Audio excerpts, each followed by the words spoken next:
kuza muri shamba nimba kwa business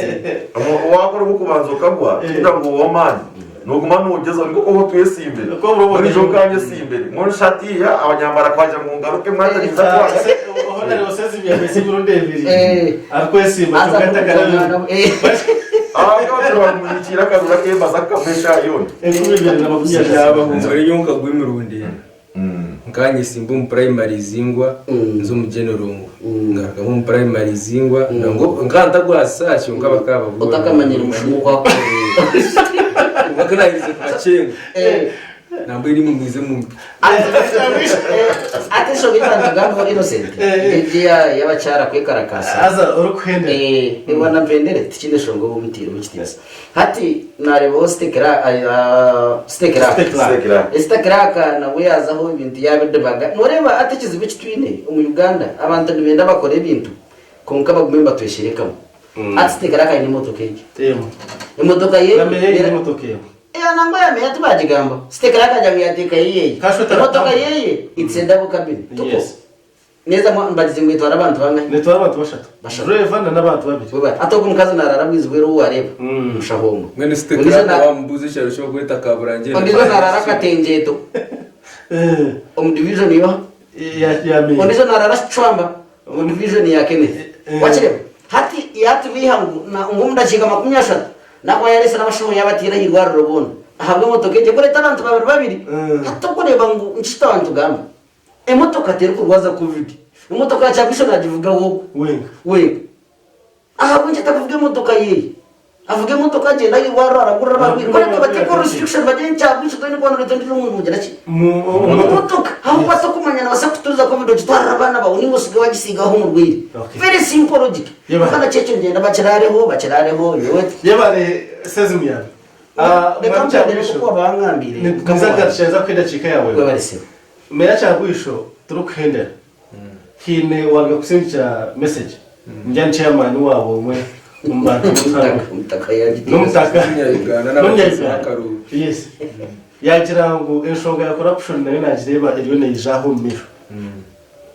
kwatenda ya ogugu tunareba hizi nariye muka message ya sindikasi mukandi njyangu yaba na turebaje abo kwa yahura twagamba aba polisi abakwiha abantu sente kandi bakabarekura batabatire mu mbuga z'amateka na sente batakumanya hizaza niho yihiranja na sindika message yes abazungu batujya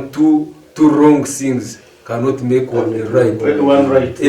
ebigwire bibiri ndibuga gukora kishikire cyumwe tukira mu kishikire so umuntu kwendekera juru na niwe wamukwata ni kugaruka hendekera juru mbwenu noreba ngo ese jahiriyo netora ntari umuntu yanagamba habantu abakutwara barwira hirwara faru nkuba kwikaho ubonye motoka watwara umurwire ko kutandukana ogemere zote bakusaba sente za parking tinkumanya ukiri na mbenda kachimanyire nyonko umuntu mukani hiza kufinding out kandi nasanga ngo gari amazima ntuzagaruka tujumirire kera bir kanso yambara ye niye kushaginga sente zo nasho tuchumanye kera biri Rufaro hospital management iri kucyaginga sente zo nasho tuchumanye kunkanki bakitashyikire ahubwo ni rwaro ya public kandi utwaza mukorera mu business so juna yene biri corruption mbe munonga kandi betashyikire bero ndukuza kwendera ni shabe ibintu nkabishata one nore na government rweri yoneteka teka abantu ahabwa lockdown kubahereza assistance haho sector mpango munonga yeta karebero kandi riyo nibona munonga haho umuntu akashoma n'umushomesa n'abamwita umushomesa yamara umwaka gumwe ndeshweka ariyomuka ori wa private tingamba wa government na funa sente private zo kureza ibinzi yamba abanyayuganda employment na nabantu kuba